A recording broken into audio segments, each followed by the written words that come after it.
kami lihat di media sosial itu Bapak Yusuf Kalla itu dicerca, dimaki oleh para netizen. Jadi yang melakukan penyebaran pun akan menjadi bagian dari proses hukum yang akan kita laporkan, yang kami akan laporkan. Kami memberikan waktu 2x24 jam sejak somasi ini disampaikan untuk agar ditanggapi secara resmi.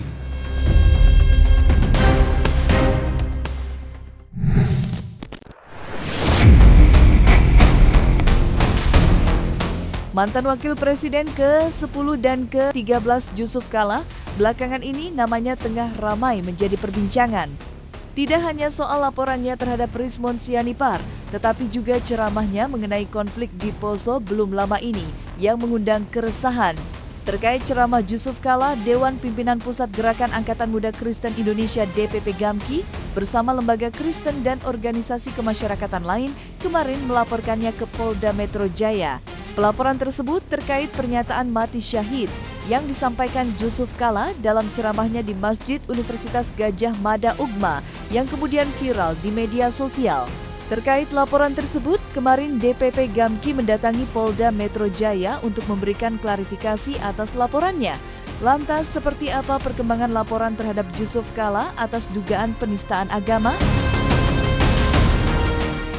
Terkait adanya dugaan tindak pidana yang dilakukan oleh beliau terkait ceramah beliau di kampus UGM tentang beliau menyampaikan bahwa dalam ajaran agama Islam maupun Kristen itu mengajarkan membunuh orang lain, dalam hal ini agama Islam, itu syahid dan masuk surga.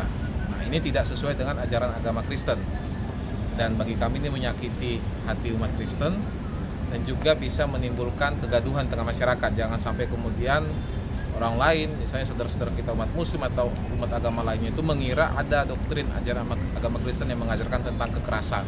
Nah, sehingga untuk bisa meredam kegaduhan dan bisa membuat persoalan ini bisa lebih terarah penyelesaiannya, kami kemudian melaporkan ini ke polisi. Jadi ada pernyataan beliau yang kemudian membahas tentang berbagai konflik, ya, ada konflik tentang ideologi, konflik tentang sumber daya. Nah, salah satunya adalah konflik agama yang terjadi tidak hanya di Indonesia tapi juga di seluruh dunia. Nah, pernyataan beliau kurang lebih di menit 9.08 itu mengatakan bahwa agama itu kenapa sering kali terjadi konflik, karena di agama Islam dan Kristen itu mengajarkan tentang membunuh. Nah, ini saya bacakan supaya tidak salah ya. Nah, di menit 9.8 itu disampaikan beliau kenapa agama gampang menjadi alasan konflik seperti Poso dan Ambon. Jadi beliau menyampaikan agama secara umum itu kenapa sering terjadi konflik, dengan contoh kasus adalah Poso dan Ambon, karena kedua-duanya baik agama Islam dan Kristen itu berpendapat mati atau menewaskan orang, mati atau mematikan itu syahid. Semua pihak, Kristen juga berpikir begitu, jika saya bunuh orang Islam saya syahid, kalau saya mati pun saya syahid.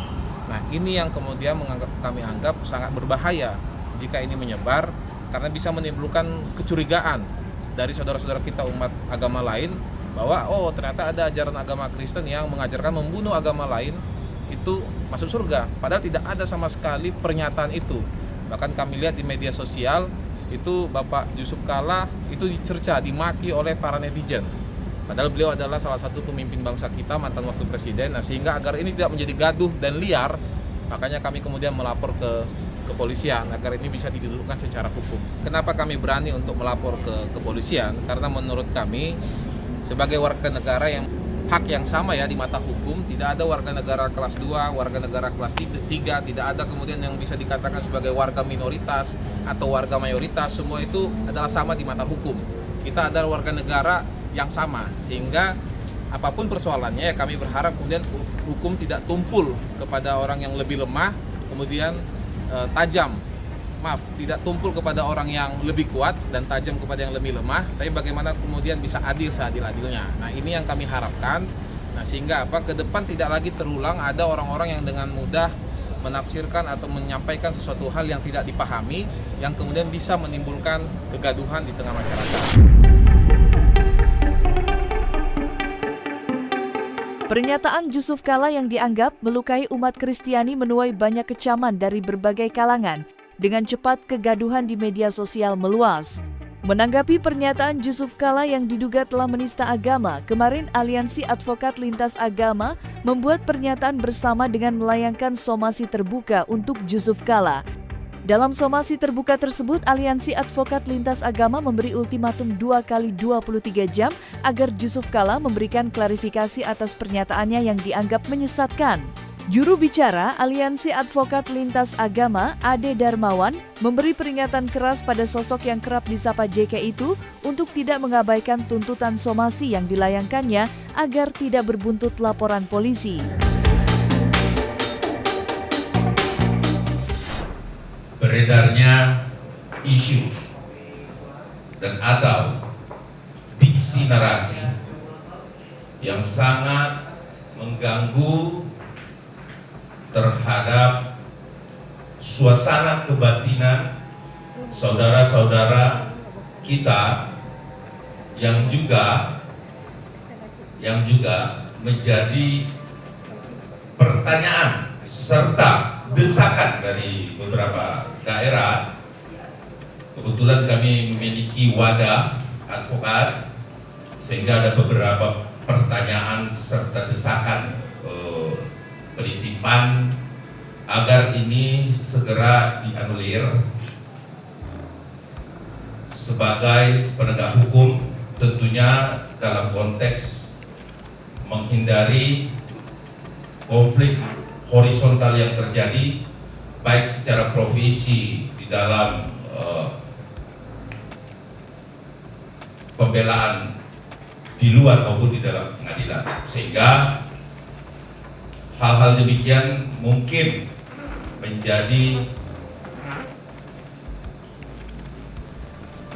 kegalauan dan juga menjadi hal-hal yang membuat perasaan batin teman-teman yang memiliki keragaman agama yang berbeda-beda. Namun hari ini kita akan menyampaikan keluhan ini mewakili teman-teman di daerah. Saya bisa menyampaikan bahwa dari pas malam tak henti-hentinya kami menerima WA, WhatsApp ya dari grup kami. Itu total yang kami hitung 17 LP yang sudah dibuat dalam rangkaian persoalan ini, sehingga hal ini kami merasa bahwa untuk menghindari konflik horizontal yang lebih jauh tentunya ya, kita harus betul-betul bisa menyampaikan hal-hal ini dengan cara-cara yang dibenarkan hukum. Kepada yang terhormat Bapak Dr. HC HM Yusuf Kala di tempat.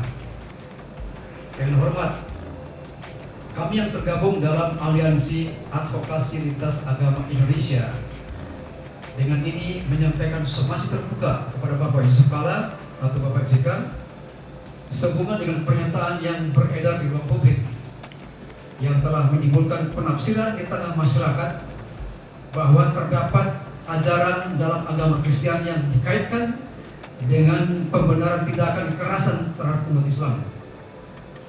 Kami berpandangan bahwa pernyataan yang berkaitan dengan ajaran agama merupakan hal yang sangat prinsipil dan sensitif, sehingga menuntut tingkat kehati-hatian, akurasi, dan tanggung jawab publik yang tinggi, terlebih apabila disampaikan oleh tokoh nasional. Bahwa pernyataan tersebut terlepas dari maksud dan konteksnya telah satu, menimbulkan kegelisahan dan keresahan serius di tengah masyarakat, khususnya umat Kristen Indonesia. Yang kedua, berpotensi menciptakan stigma dan kesalahpahaman antar umat beragama. Yang ketiga, mengandung risiko terganggunya kerukunan nasional dan stabilitas sosial. Dan yang keempat, bertentangan dengan semangat toleransi, Bhinneka Tunggal Ika, dan nilai-nilai konstitusional yang menjunjung tinggi penghormatan terhadap agama. Dengan tetap menjunjung tinggi asas praduga bersalah, kami dengan ini menyampaikan somasi terbuka ini kepada Bapak Yusuf Kalla untuk satu, memberikan klarifikasi resmi dan terbuka kepada publik atas pernyataan yang telah beredar. Yang kedua, mencabut atau meluruskan pernyataan tersebut karena telah menimbulkan penafsiran yang keliru atau tidak tepat. Dan yang ketiga adalah menyampaikan permohonan maaf secara terbuka kepada masyarakat Kristen Indonesia sebagai bentuk tanggung jawab moral dan komitmen menjaga kerukunan nasional. Kami memberikan waktu 2x24 jam sejak somasi ini disampaikan untuk agar ditanggapi secara resmi. Perlu kami sampaikan bahwa apabila dalam jangka waktu tersebut tidak terdapat klarifikasi atau langkah yang memadai, maka kami akan mempertimbangkan upaya lanjutan melalui mekanisme hukum dan konstitusional yang berlaku. Selain akan melaporkan Yusuf Kalla jika tidak menanggapi somasi yang dilayangkannya, Aliansi Advokat Lintas Agama juga akan menyeret Universitas Gadjah Mada yang telah mengunggah video cermah Yusuf Kalla terkait cermahnya yang dituding telah menista agama. Peringatan keras dari kumpulan advokat lintas agama merupakan tindak lanjut dari berbagai lembaga dan organisasi yang keberatan atas pernyataan Yusuf Kalla yang menurutnya tidak hanya menyinggung ranah doktrin keyakinan, tetapi juga melukai perasaan umat Kristiani atas memori kolektif yang pernah terjadi beberapa dekade silam di Poso. Demi menghindari konflik horizontal serupa, dengan tegas advokat lintas agama yang membawa pesan dari berbagai lembaga dan organisasi mendesak Yusuf Kalla memberikan klarifikasi atas ucapannya yang dianggap berbahaya. Pasti kita pengen berikan ekspresi mengedepankan estetika disampaikan. jelas tadi mendengarkan. Tentunya karena negara ini adalah negara hukum, jadi yang melakukan penyebaran pun akan menjadi bagian dari proses hukum yang akan kita laporkan, yang kami akan laporkan. Nah, terkait menyangkut masalah tadi, saya juga sudah mendengar klarifikasi bahwa katanya tidak ada maksud untuk melakukan hal-hal yang seperti kita lakukan sekarang ini. Tentunya kan bukan seperti itu. Tadi saya udah katakan ada diksi. Ini diksi nggak nyambung lah ceritanya. Karena yang disampaikan juga kalau nggak salah tadi itu terkait dengan masalah Poso dan Ambon, berkaitan konflik horizontal yang terjadi di sana. Nah ini kan nggak nyambung karena ajaran Kristen itu berbeda dengan terjadinya ekskalasi keributan yang ada di sana. Apakah itu terjadi bunuh-membunuh dan lain sebagainya, itu tidak ada. Karena tadi ajaran Kristen itu jelas kok, itu menganut pada suatu prinsip, ya, jangan membunuh. Itu konsep ajaran agama yang paling hakiki. Ya, kita akan tetap lanjut karena tadi kan ada narasi yang masih belum terjawab.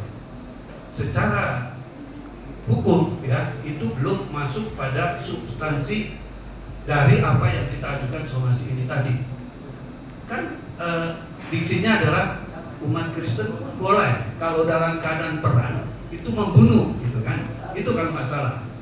Nah, kita katakan di dalam ajaran Kristen sekalipun perang, orang istilahnya kalau boleh saya katakan santo-santo yang meninggal, yang dibunuh pada saat membela agama, itu dia nggak boleh membalas, gitu.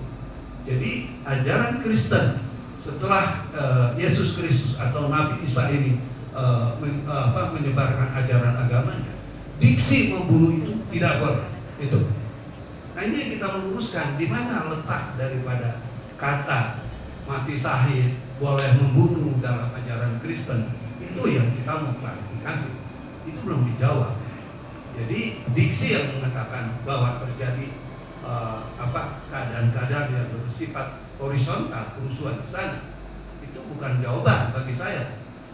Yang kita mau tahu di sini, kata-kata dalam agama Kristen membunuh itu boleh, gitu.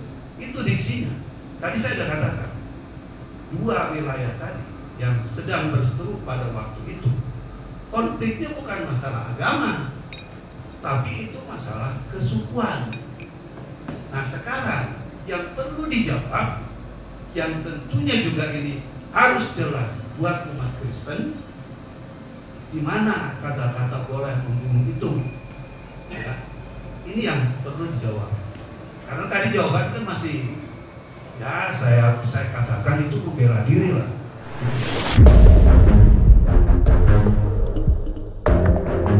Kritik keras juga datang dari praktisi hukum Razmana Arif Nasution atas pernyataan Jusuf Kalla yang dianggap tidak bijak. Menurutnya, narasi yang disampaikan politisi senior Partai Golkar itu melenceng dari ajaran Alkitab yang sebenarnya. Meski mengaku kecewa dan menyayangkan ucapan Jusuf Kalla, Ketua Umum Relawan Kami Jokowi, Gibran tidak ikut melaporkan Jusuf Kalla dan hanya sebatas menyampaikan kritik. Tetapi dari situ pula berembus narasi yang cukup menghebohkan, yakni tudingan adanya politik balas dendam yang dilakukan relawan Jokowi terhadap Jusuf Kalla. Dugaan adanya politik balas dendam tidak lepas dari langkah hukum yang ditempuh Jusuf Kalla tak lama setelah melaporkan Rismond Sinapir ke Polda Metro Jaya. Dan yang membuat gembar di masyarakat adalah desakan Jusuf Kalla terhadap Jokowi agar memperlihatkan ijazah aslinya di tengah publik. Lantas, apa kata Razman menanggapi tuduhan adanya balas dendam para relawan Jokowi terhadap Jusuf Kalla? Saya hanya berharap laporan terhadap Pak JK oleh teman-teman ini tidak merupakan politik balas dendam. Itu yang saya bilang. Jangan sampai ada kesan karena Pak JK baru-baru ini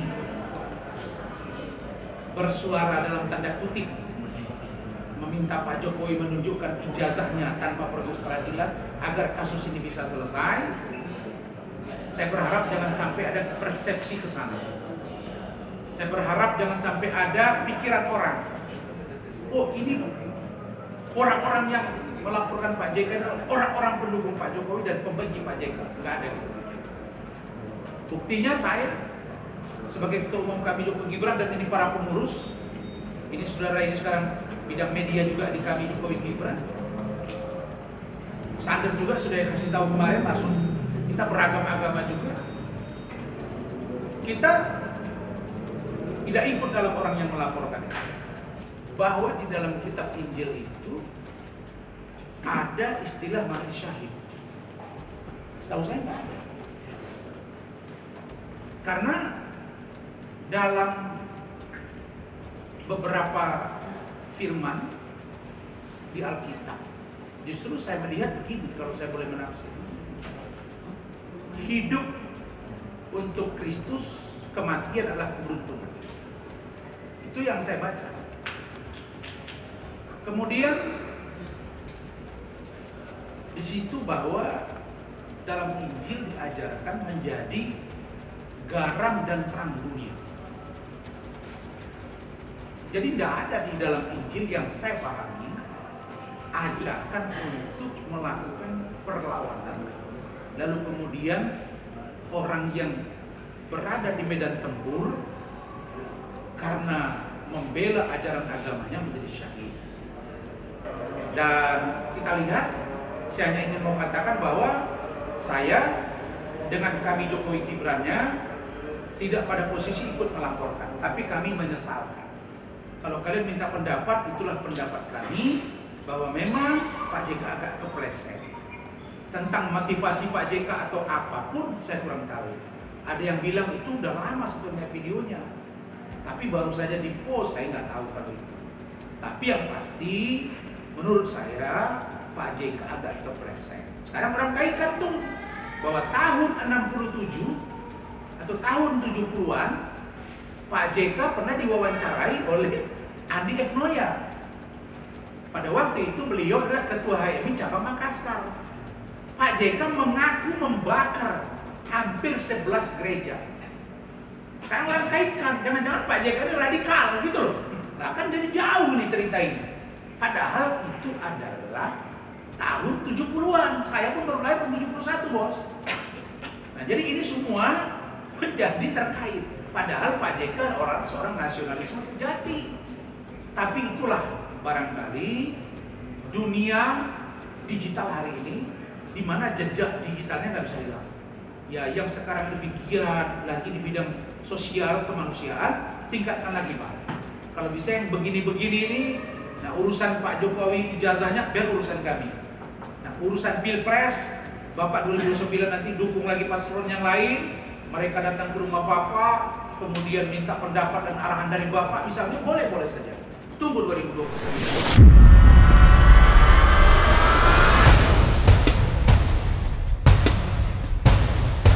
Nah, selesai sudah Cumi Lovers. Saksikan terus Cumikem In-Depth, kabar lengkap, mendalam, dan akurat dari narasumber terpercaya. Dan jangan lupa untuk like, subscribe, dan juga share channel YouTube Cumi Cumi.